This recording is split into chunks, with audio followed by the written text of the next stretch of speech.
हज़रत अली रज़ी अल्लाह ताला अन्हु की फ़रासत और इल्म की वुसअत से कौन वाकिफ़ नहीं है। रसूल अकरम सल्लल्लाहु अलैहि वसल्लम ने आपको बाबुल इल्म कहा है, यानी आका सल्लल्लाहु अलैहि वसल्लम की हदीस का मफ़हूम ये है कि मैं इल्म का शहर हूँ और अली उसका दरवाज़ा है। फिल वाक़े सदियों से इंसानियत ने इस दरवाज़े से अक्ल व दानिश की भीख मांगी है और अभी कई ज़माने कतार बनाए खड़े हैं कि कब मौका मिले और इल्म की इस चौखट पर अपना सलाम नियाज पेश कर सके। इमाम अली करमुल्लाह वजहो की मुबारक जिंदगी से ऐसे कई वाक़यात मंसूब किए गए, ऐसे कई वाक़यात रिवायत किए जाते हैं और ऐसे कई फरमुदात बयान किए जाते हैं जो ना सिर्फ माजी की पिछली कई सदियों के इंसानों के लिए मसले राह साबित हुए, बल्कि आने वाले ज़मानों में भी वो इंसानियत को नई राहें सुझाते रहेंगे और अक्ल व दानिश की नई गुत्थियाँ सुलझाते रहेंगे। दामाद रसूल इमाम अली करमुल्लाह वजहो की फ़हम व फरासत का, अक्ल व दानिश का ये आलम था कि आप मिंबर पर बैठ जाते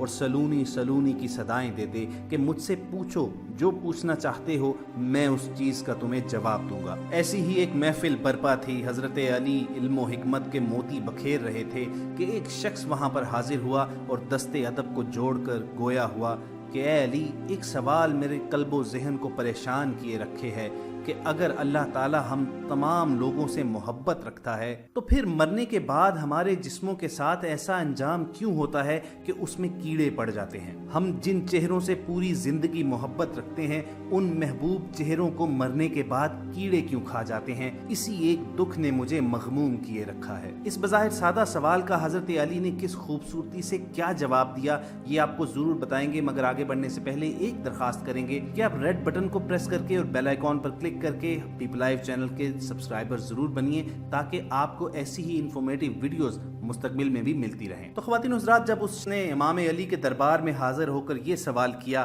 कि जब अल्लाह ताला हमें महबूब रखता है तो हमारे मरने के बाद हमारे जिस्मों का ये अंजाम क्यों होता है कि उनमें कीड़े पड़ जाते हैं, तो उस दरबार में मौजूद तमाम असहाब हमतन गोश हो गए कि हज़रत अली इस बज़ाहिर सादा सवाल का क्या जवाब देते हैं। इमाम अली मुस्कुराए और फरमाया कि ए शख्स, शुक्र करो कि अल्लाह ताला ने मौत के बाद इंसान के जिस्म में कीड़े पैदा कर दिए। आपका ये हैरत में मुब्तला कर देने वाला जवाब सुना तो वो शख्स हैरान होकर बोला कि ए अली, इसमें शुक्र का मकाम क्या है कि हमारे जिस्मों में मरने के बाद कीड़े पड़ जाते हैं। हज़रत अली करमुल्लाह वजहो ने उसका जवाब दिया कि ए शख्स, अगर मरने के बाद इंसान के जिस्म में कीड़े ना पड़ते तो ये होता कि लोग अपने अजीज़ो अकारब को, अपने महबूबों को मरने के बाद दफनाते मत, बल्कि उनकी लाशों को अपने घरों में सजा लेते और यूं बिलाखिर फितने में पड़ जाते। और जैसे जैसे वक्त गुजरता जाता उन लाशों की बेहुरमती होती रहती और आने वाले वक्तों में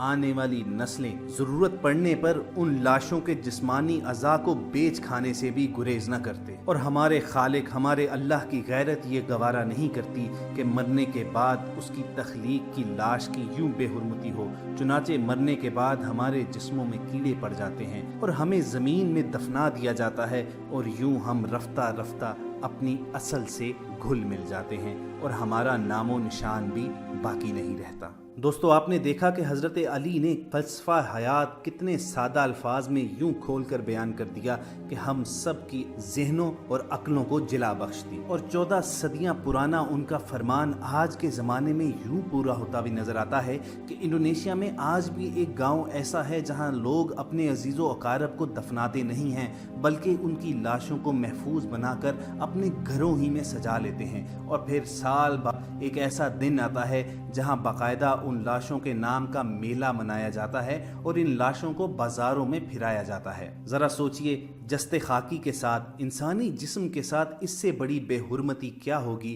कि मरने के बाद भी उसको अब्दी ठिकाना ना मिले और उसे यूं सरे बाजार रुस्वा किया जाए। यही वो बात थी जो हज़रत अली ने उस साइल को समझाई कि मकामे शुक्र है कि मरने के बाद हमारे जिस्मों में कीड़े पड़ जाते हैं और यूं हमारे अजीज़ो अकारब हमें मट्टी के सुपुर्द करने पर मजबूर हो जाते हैं, वरना वो हमें यूं ही अपने घरों में सजाए रखते और एक अजाब मुसलसल में गिरफ्तार रहते। خواتین و حضرات، اس فرمان میں یہ الفاظ بھی تھے کہ بے شک وہ فتنے میں پڑ جاتا۔ اس کی ایک جہت آپ کو فرعون کی صورت میں بھی نظر آتی ہے کہ وہاں پر ایک عام رواج تھا کہ فرعون جب اپنی جان سے گزرتا تھا تو اس کی لاش کو حنوط کر کے ممی کی صورت میں محفوظ کر لیا جاتا تھا، اور برس ہا برس تک اس کی لاش یوں ہی پڑی رہتی، اس کو عزت اور تکریم دی جاتی، اور بالکل ایک زندہ بادشاہ کی طرح اس کی پرستش تک شروع ہو گئی۔ لیکن اگر وہی اس کا جسم عام انسانوں کی طرح کیڑے مکوڑے کھا جاتے اور اس کا جسم فنا ہو جاتا تو وہاں کے لوگ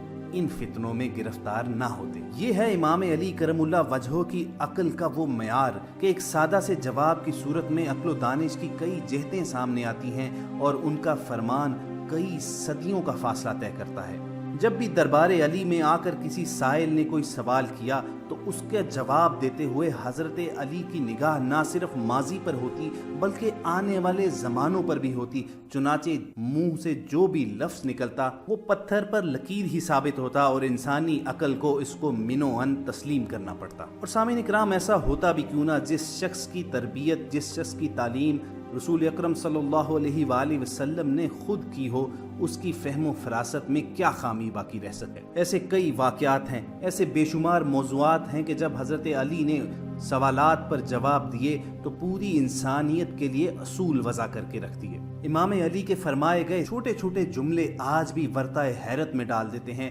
حضرت علی نے کہا تھا کہ اس انسان پر حیرت کرو جو چربی سے دیکھتا ہے، گوشت سے بولتا ہے، ہڈیوں سے سنتا ہے اور شگاف سے سانس لیتا ہے۔ آج کی سائنس نے تحقیقات کر کے ان حقیقتوں کا اعتراف کیا ہے جن کی طرف حضرت علی نے اشارہ کیا تھا۔ معاشیات کے اس ترقی یافتہ دور میں آپ کا یہ مختصر سا جملہ علم اقتصادیات کی کتنی گتھیاں سلجھا رہا ہے کہ کنجوس کے ہاتھ کی اشرفی پتھر کے برابر ہوتی ہے۔ اسی طرح سائنس کے میدان میں حضرت علی نے زوالوجی کے جو کلیے پیش کیے تھے کہ وہ جانور جو انڈے دیتے ہیں ان کے کان اندر ہوتے ہیں، اور وہ جانور بچے دیتے ہیں جن کے کان باہر ہوتے ہیں، یا یہ جانور جو چک کر کھاتے ہیں وہ اپنے بچوں کو دانہ بھراتے ہیں، اور وہ جانور جو چبا کر کھاتے ہیں اپنے بچوں کو دودھ پلاتے ہیں۔ علم حیوانات کی ان حقیقتوں کا اندازہ آج 1400 برس بعد ہو رہا ہے، جو حضرت علی نے بڑے سادہ سے انداز میں اپنے فرمودات میں بیان کر دی تھی۔ بیان کیا جاتا ہے کہ داماد رسول باب العلم حضرت علی رضی اللہ تعالیٰ عنہ نے پہلی دفعہ عقل و دانش سے ریاضی میں صفر کا استعمال کیا